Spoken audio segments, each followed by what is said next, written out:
genetik hafızamız var.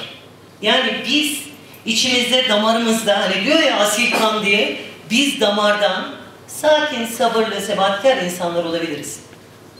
Ama bir anda böyle hani Ömer Seyfettin hikayesi gibi koluna vurursun, balayı kesersin, al be dersin. Böyle insanlarız ve bunu çözemedikleri için bir sürü psikolojik harp uzmanını Türkiye'ye yolladılar. Bunlardan bir tanesi çok ünlüdür. Vahmut Volkan ismi, belki duydunuz, belki duymadınız. Kıbrıslıdır bu adam.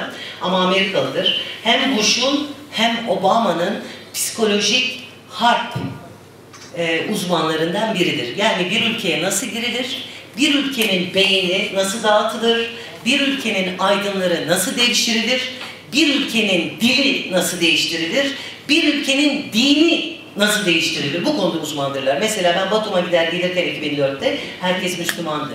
Yani büyük bir kısım Müslümandı. Sadece 10 sene içinde %50 oranında Hristiyan oldu. Bu işler böyle yapılıyor. Bütün her yere ev kiliseleri açıyorsunuz, o ev kiliselerden zehir dağılıyor.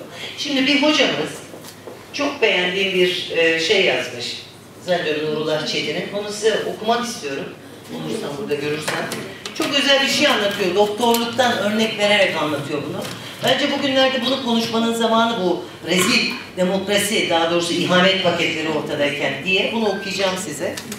Bakın diyor ki, çok uzun zamandır medyadaki bir sürü kalem iğne görevi görerekten milli bünye üzerinde aşılama faaliyeti sürdürüyor diyor. Bunu anlamamız birçok hani hamasi edebiyattan daha önemli diye düşünüyorum. Aşı bilindiği gibi bünyeye önce hafif bir acı verir, sonra tatlı bir kaşıntı oluşturur. Kısa bir süre sonra kişi ölümüne bile yol açabilecek muhtemel hastalıktan korkmamaya, aptalca bir özgüven duygusuna kapılarak artık bana bir şey olmaz, ben aşı oldum demeye başlar.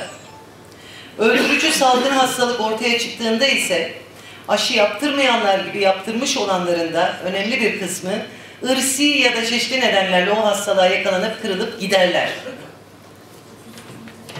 Nitekim son 1-2 yıldır insanlar arasında bu insanların hiçbiri bölücü bir zihniyet taşımadığı halde şöyle laflara karşılaşıyoruz. Şöyle şeyler söylüyorlar bize.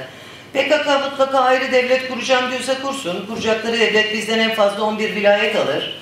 Elimizde yine 70 vilayetli koca bir ülke kalır. Yeter ki İstanbul'da, Ankara'da, İzmir'de, Mersin'de, kısacası bizim elimizde kalacak yerlerde yaşayanlar burada yaşamaya devam edeceğiz demesinler, defolup oraya gitsinler. Bunu özellikle yayıyorlar. Bu psikolojik harptir. Bu psikolojik harptir ve bunun en alasıdır. Yani ne olacak ya, verelim bir kısmını, bari şu verelim ya falan. Buna doğru Türkiye'deki milleti, aydınları falan buna doğru götürme gayreti içinde olan ve bunu sinsice planlayan bir takım insanlar var. Ve bu yayılıyor farkındaysanız. Bölücülük mikrobu bölücü terörist azınlığın varlığından ziyade terörün uzun yıllar sürmesinden illallah diyen insanlara da bulaştığı ve onları ülkenin bölünmesine razı hale getirdiği için çok tehlikelidir. Öyle bir mikrop bu. Ya yeter diyor ya bizi kandırmak için. Canım terör bitti işte, daha ne istiyorsunuz? Bakın demokrasi paketini de getirdik falan diyor. Öte yandan terör son hızla ordusunu kuruyor, devletini kuruyor, sınırlarını belirliyor ve bir gün yeterince alıştığımız zaman tamam burada bir devlet var kardeşim diyecek. O zaman biz aşıları fazlasıyla yaptırdığımız ve zehirlendiğimiz için hiçbir şey söyleyemeyeceğiz. Aa öyle mi, ne yapalım canım filan diyebiliriz. Çünkü o sırada hepimizin seyrettiği izdivaç programları olacak. Hepimizin seyrettiği Muhteşem Yüzyıl olacak. Hepimizin Karagül olacak. Hepimizin seyrettiği bilmem ne olacak. Biz onlara bakarken yapılacak bu işler. Yani adamın psikolojik harp tekniği şöyle. Yugoslavya'yı da bu şekilde bölüyor. Gene aynı adamlar. Diyorlar ki önce dizileri, önce Acunvari adamları televizyona koyun. Herkes hipnoz olsun. Her gece birinin bir dizisi olsun ve devamlı ona baksın. Ona bakarken biz Hırvatlarla Sırpları ve Boşnakları savaştıralım. Bir futbol maçında yapalım bunları. Kızılyıldız Dinamo futbol maçında birdenbire birkaç kişi karşı tarafa girişiyor. Hayda falan derken iç savaş. Ondan sonra zaten hazırlanmış ondan evvel bir 10-15 sene küvezde yetiştirilmiş olanlar ortaya çıkıyor. Sizi bir takım odaklara bağlıyorlar. Seyirlik odaklara, televizyonlara, basın ve televizyonlardaki haber programlarının tümü beyninizi yok etmek üzerine. Beyinde operasyonel tarih diyorlar, yanlış tarihler koymak, yanlış bilgiler vermek, yanlış şekilde olayları aktarmak üzerine bir sistem kuruluyor. Bütün dünyadaki televizyonların sahibi 5-6 aile zaten. Türkiye'de bu 5-6 aileye bağlı.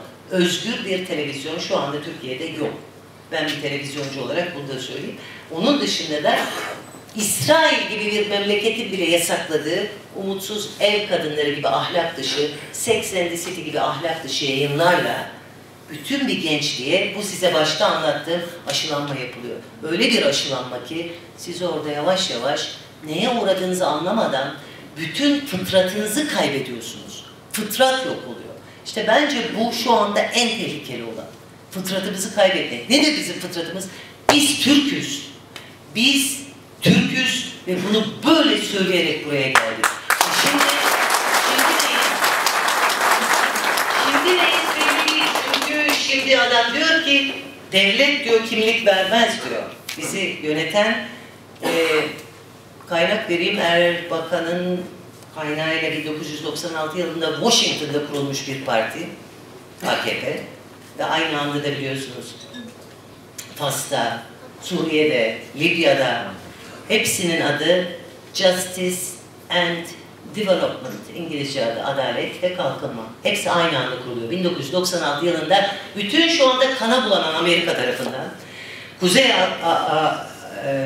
Afrika ülkeleri de ve Türkiye'de adalet ve kalkınma kavramları konuyor.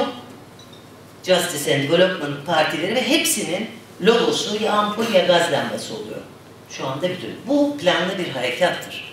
Bu harekatın sonu Büyük Orta Doğu projesi olacaktı ve her yer kana bulanacaktı. Bu önceden karar verildiğinde Erbakan seneler önce söyledi. Bunun dedi belgeleri elimde, buyurun aha belgeleri bizim içimizden çıktı bu adamlar, kontrol edemedik, bu işler böyle yapıldı dedi. Amaç neydi? Dünyada savaşan değişik odakların, güçlerin pay kavgası bir şekilde devreye sokulacaktı. Neden? Çünkü duyduğunuz haberlerde herhalde Amerika batıyor. 800.000 kamu görevlisi işten atıldı. 2 gün önce itibariyle Amerika'da. Bunların içinde CIA var, FBI var.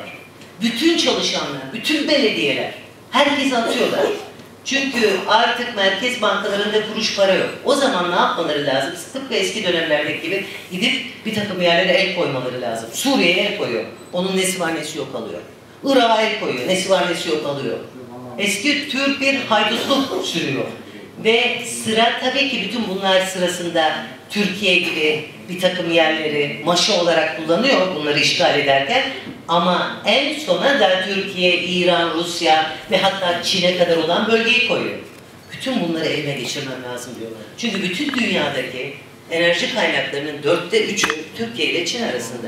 Sadece 1/4'ü petrolün, şunun, bunun, madenlerin, suyun öbür tarafta. Çok geniş bir coğrafya. Türkiye ile Çin arasında bütün dünyadaki madenlerin, petrolün, suyun 3'ü Türkiye ile Çin arasında. Onun için kavga. Onun için bu kavga. Onun için böyle birbirlerini yiyorlar. Ve her dünya savaşı döneminde olduğu gibi birbirlerine gırtlağında birkaç aile var. Rockefeller, Rothschild, Morgan, Sirif, bunlar gibi birkaç aile dünyanın bütün getirisinin %65'ini elinde tutan 3-5 aile var. İşte bu aileler birbirine girdiler şimdi. Mesela bir tanesi diyor ki Total'in ve BP'nin sahibi olan benim diyor Libya diyor. Hayır efendim diyor Exxon'la Chevron.